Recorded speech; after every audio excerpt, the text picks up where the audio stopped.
I dag der skal vi binde Nutria Space Shrimp, som er en af mine nye yndlingsaffiskningsrejefluer på kysten. Det er en flue, der har rigtig meget liv. Den svømmer som en klassisk spægereje med spægefjer. Det her Nutria, det holder bare meget bedre og meget mere transparent i vand end spæge. Så det er en super flue. De sidste 4 ture med den har jeg fået 20-25 havredder på den, og den har bare været effektiv. De tager den aggressivt.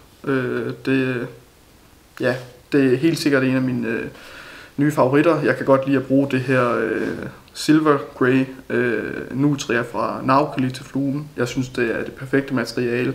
Det er en god farve. Det ligner meget rigtige rejer i vandet, når det bliver vådt og samler sig lidt og svømmer. Og det er også den, vi skal binde med i dag. Så den ser sådan her ud. Nu skal vi have bundet den. Og jeg starter med at tage en almindelig enkeltkrog Gamakatsu her i størrelse 4. Det kan jeg godt lide som min rejeflue. Jeg synes, det er en god standardstørrelse. Hvis det var en Arex, så skulle det måske være en størrelse 6, da de er lidt større. Og jeg starter bare med at binde helt almindeligt. Bindetrådskrop her, så vi har noget at binde resten af fluen på.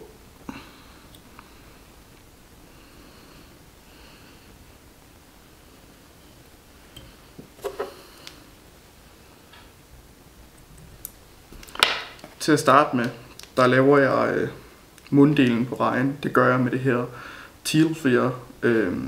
Jeg synes, det er en god munddel. Det er en god længde at binde ind. Farver, der passer, der ændrer sig lidt i forhold til selve fluen.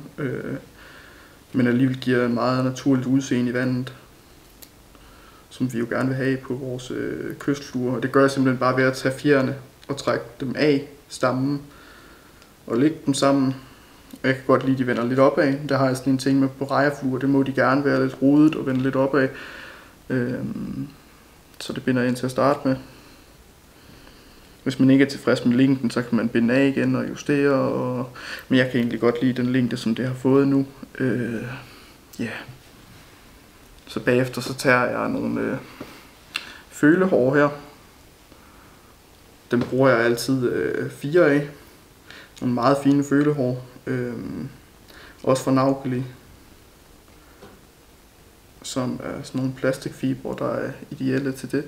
Jeg kan godt lide det 2 forskellige længder. Det gør, at fluen den ikke kommer til at kludre så meget i vandet. Og det er noget af det, jeg godt kan lide at være meget opmærksom på, fordi det er meningen, at ens flue skal fiske, når den er ude ved fiskene. Og den fisker altså også godt, den flue her, bare at stå i vandet, og ikke ved at filtre, men bare stå og svæve. Den har et rigtig godt svæv med de fibre af Nutria, som jeg binder ind lidt senere. Jeg giver den lige en klat lim, for det holder. Som sagt, så hvis du render ind i en stime havredder, så er det altså træls, at du skal til at skifte flue, fordi den er ødelagt efter en 5-6 fisk. Så det er dejligt at kunne fortsætte med at fiske. Nu tager jeg og laver en doppingperle på rejen. Jeg kan rigtig godt lide at bruge noget orange dopping til det, som både giver sådan et hugpunkt, men også godt kunne ligne en reje med noget æg eller ja. Det er måske mere overtro. Man kunne sikkert også bruge en anden farve dopping. Og selvfølgelig afhængig af bundforhold og sådan nogle ting, har rejer forskellige farver, og der er det jo fint at have nogle forskellige farver fluer. Jeg lægger den altid lige de her 2-3 omgange under, før jeg lægger den over. Det gør, at munddelen bliver spredt lidt mere op, og den bliver løftet op. Det kan jeg godt lide, at rejen bliver. Det gør, at jeg får en mere luftig reje, der har en mere levende gang i vandet, og som sagt, det kludrer. Derfor ligger jeg også en kraftig doppingperle her.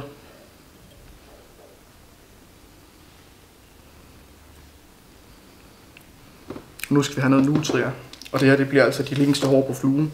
Så der tager jeg bare mit skin her og finder nogle hår, jeg synes er ideelle.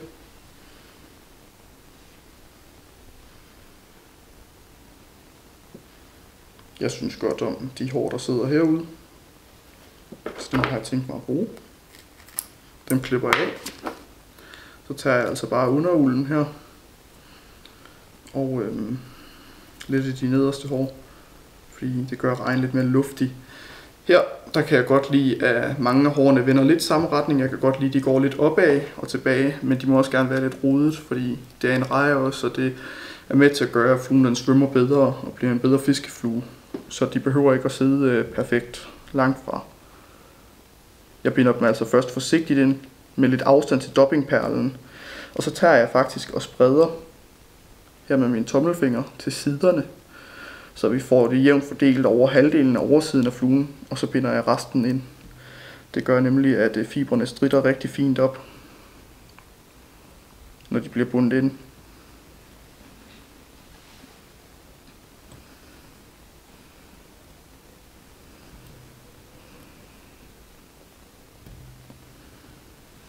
Og ud til siderne.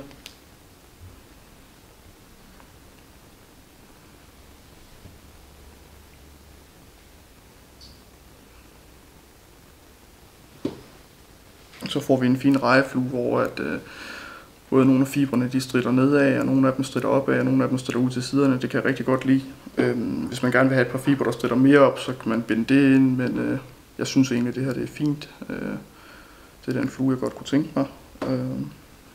Så nu giver jeg lige en klat lim igen, inden jeg klipper resten af, for jeg kan godt lide, at som sagt, det flue vi binder, det er noget, der holder. Så det er krogen, der er slidt til sidst. Og der kan jeg godt lide at binde limen lidt længere ud end der, hvor jeg har bundet bindetråden ind, for så får det mere fat i materialerne. Og så sidder det altså mere fast samtidig med, så er det ikke bundet lige så stramt ind, helt tæt ind til doppingperlen. Det gør, at de kan flytte lidt mere på sig, selvom de sidder fast nede i enden. Det gør, at de også kan få lidt mere liv i fluen.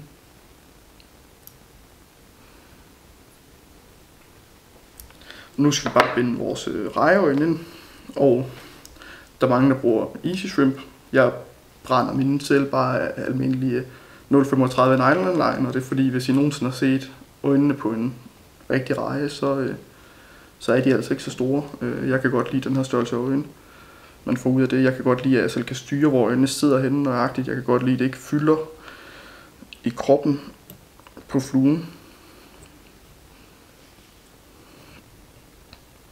Og den binder jeg ind lige under alle de her hår, der stikker op, som I kan se her.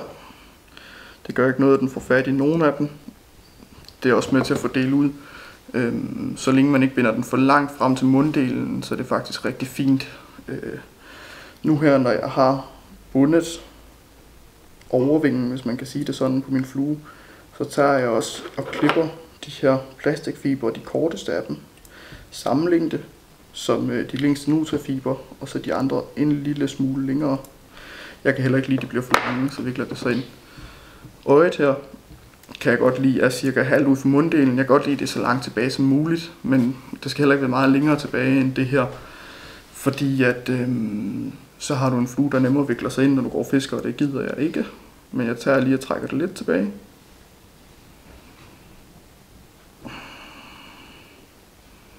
Ikke meget. Bare lige en lille my.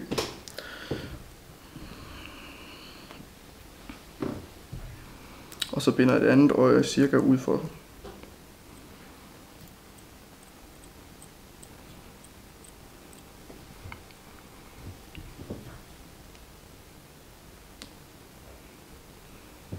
Og der trækker jeg lidt, så de kommer lige langt ind. Der kan det være et tip at kigge bagfra, det kan være et tip at trykke øjnene sammen, så de er parallelt ud for hinanden. Det gør faktisk, at jeg kan se, at det nye øje her, jeg bundet, den lige skulle trækkes lidt længere ind. Det er det nu. Og nu er øjnene simpelthen samme længde på fluen.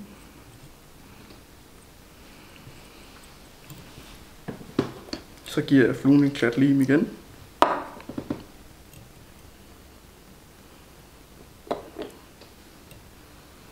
Og sørger for, at øjnene de kommer til at sidde godt fast, så de ikke bliver trukket ud.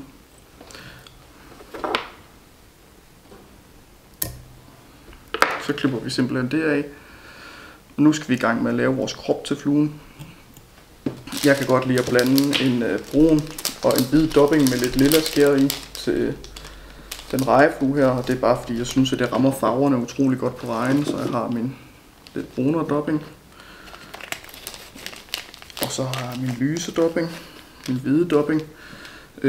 Et godt tip, det kan være at få en hvid dobbing, og så ligesom den her, og så få brun dobbing i lidt forskellige nuancer, ligesom at man kan få nutrier i forskellige nuancer. Så har du rejer til alle bundforhold. Eksempelvis så har jeg en lysere reje her, så hvis man kigger på noget lys sandbund, særligt om sommeren, kunne den være effektiv. Så i noget golden brown nutrier, så den er lidt en anden farve end den her, som vi binder.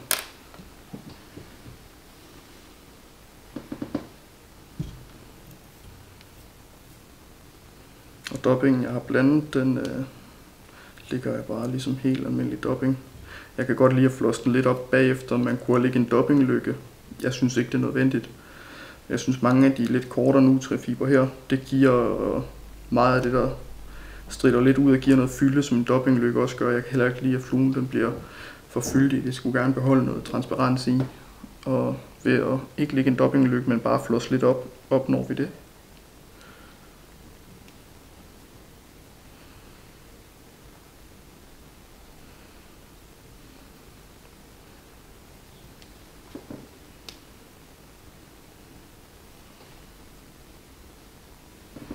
Jeg tager lidt mere dobbing.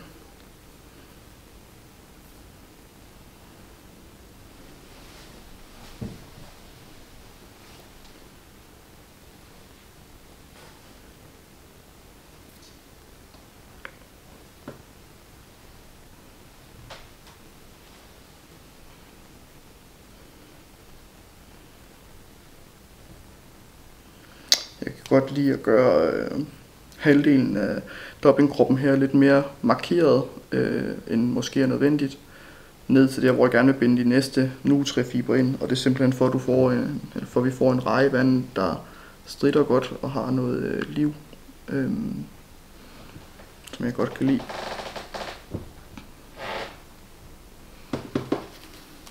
Så binder jeg heller ikke dobbingkroppen helt ned til halvdelen af krogen, men det er simpelthen fordi, vi skal både have plads til at afslutte fluen til sidst, og vi skal have plads til at binde de næste fibre ind, som jeg går i gang med nu. Så her der vælger jeg nogle fibre, jeg gerne vil have til oversiden af fluen.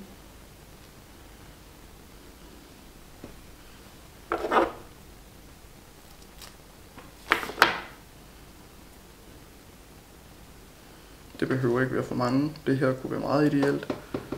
Dem ligger jeg ligesom før og binder ind lidt fra selve dobbingkroppen, retter lidt på dem og spreder dem lidt ud med fingeren, tommelfingeren. Så binder jeg resten ind og sidder og arbejder lidt med det.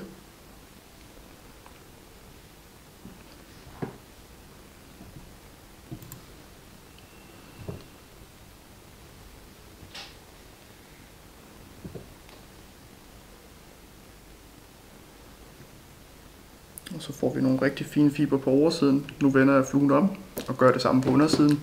Og grunden til at jeg gjorde det hernede er fordi, at jeg kan godt lide at løfte fluen i den retning her. Så munddelen der også er løftet, og øjnene der er løftet lidt. Fordi så får jeg selve hovedet af rejen og følehårene og sådan noget lidt mere opad. Selvom jeg også har nogen, der stiller ud til siden. Og det gør, at den ikke fanger krogen så godt, og krogen er det mere fri til, når du har en fisk, der hugger.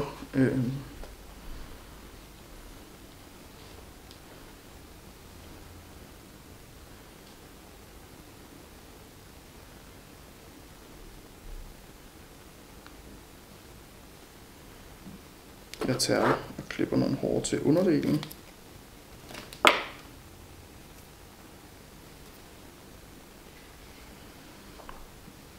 Og lægger dem ind her. Og ligesom før, så binder jeg dem ind et stykke fra dobbingen først. Og så fordeler jeg dem godt rundt.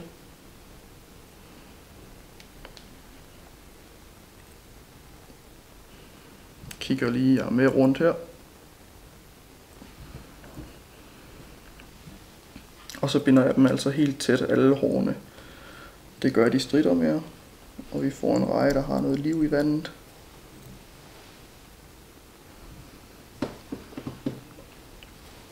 Nu har vi simpelthen bundet lidt over halvdelen af rejen. Jeg giver den lidt klat lim, så vi igen har en stærk flue, der holder.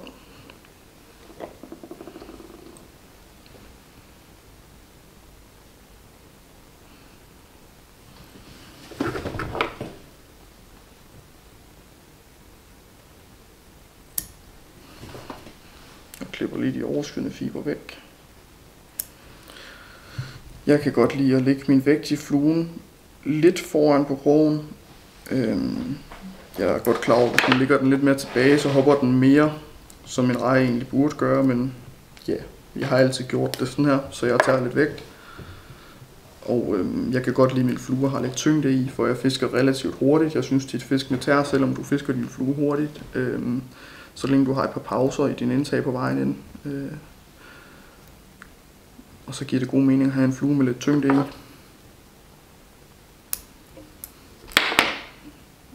Så jeg har en relativt tyk belastning. Og ligger sådan en 4-5 omgange af den. Man kunne binde den i nogle vægtløse udgaver til dage, hvor du skal have nogle fluer, der svæver, og fisken er lidt sværere, særligt i nogle mindre størrelser kunne det være godt. Det kunne være en størrelse 6 eller 8 reje, eller hvis man hellere vil binde noget, der mere ligner en mysisreje, så kunne man med fordel gøre det.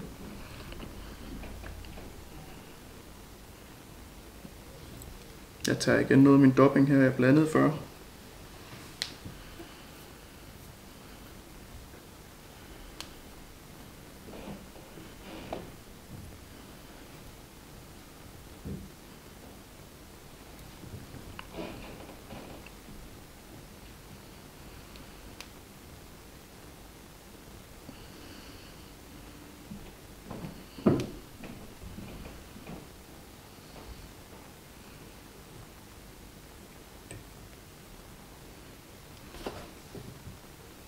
Og binder ind.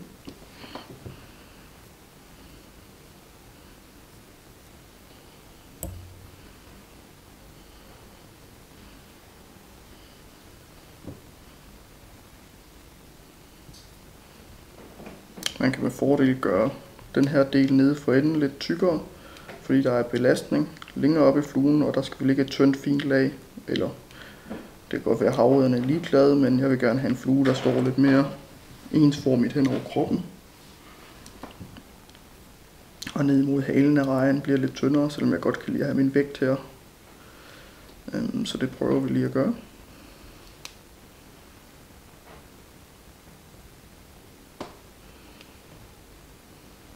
Det kan godt være, at jeg lige lægger doppingen frem og tilbage et par gange. Grunden til, at jeg går ned først, det er simpelthen bare for at have et mere jævnt lag og lægge resten af doppingen over.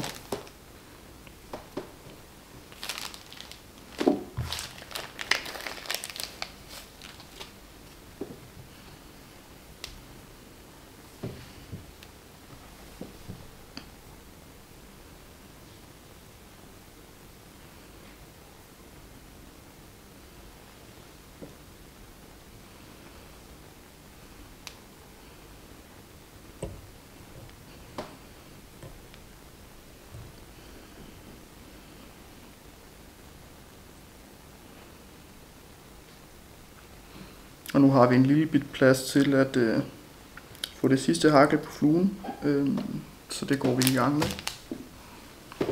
Her der kan jeg godt lide at vælge nogle hår, der er lidt kortere end resten af fluen, for at give rejen en tapering.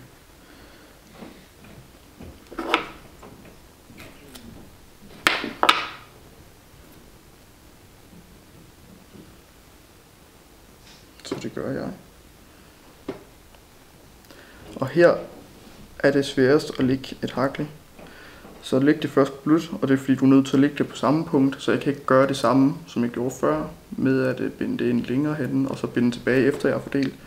Så man må simpelthen lægge blødt først, og så fordele rundt, og det kan godt være lidt sværere at gøre. Og så Til at starte med ligger den mere fladt ned, men det skal man altså ikke blive snydt af, for lige så snart man strammer op og binder hårdt ind og giver den noget lim, så stritter resten også fint op. Det er simpelthen bare på grund af, at man binder den ind på den måde her. Så inden jeg strammer resten op for at spare bindetråd, så tager jeg også lige og binder undersiden ind. Bare man har givet det 2-3 omgange, så skal den nok kunne holde på fibrene, mens man binder resten af fluen.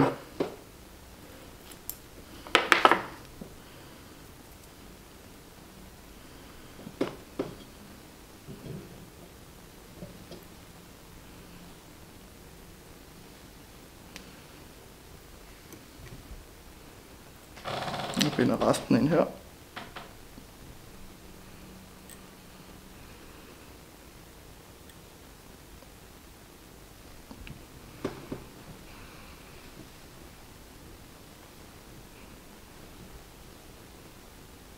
Og jeg kan godt trække lidt i fibrene for lige at få dem til at ligge sig rigtigt.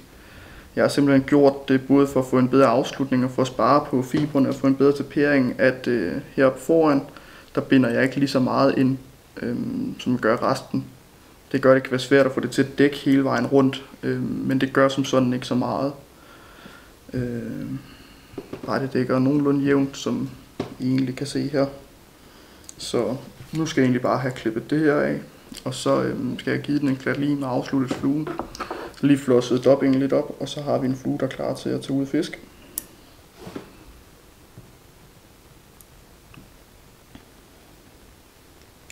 Og det her kan man godt arbejde lidt med, det kan godt tage lidt tid.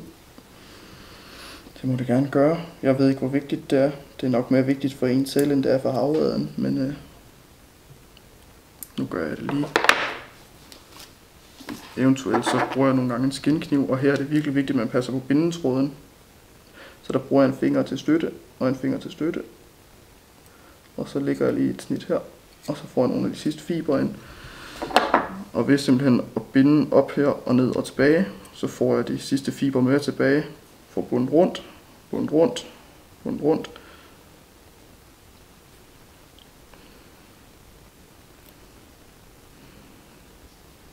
Jeg har et enkelt lille fiber heroppe.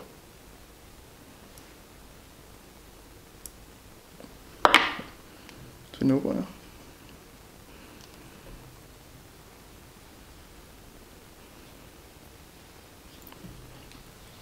Jeg afslutter fluen.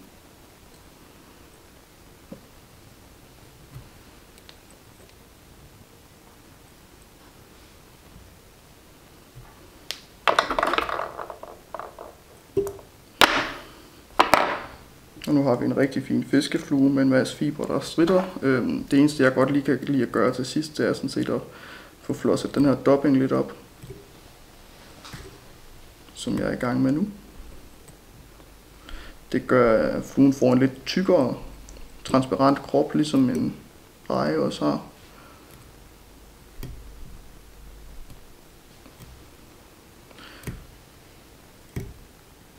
Det er også en anden god ting ved at lægge sin vægt her, det er, at man har plads til mere dubbing bagved.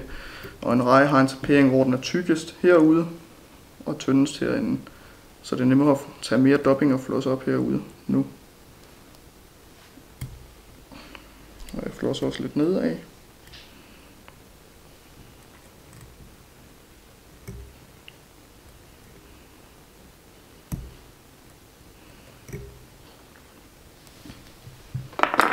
Så giver jeg den et klat lim. Hvis man er lidt usikker på hætterne, så kan man tage og lægge limen på her og så opad. Man kan bruge en ekstra finger. Man skal bare passe på, at man ikke rammer sin nutria-fiber. Og det gør vi ikke der. Og så er fluen egentlig færdig. Så har vi en nutria spægeflint og shrimp, der er klar til at komme ud og fiske.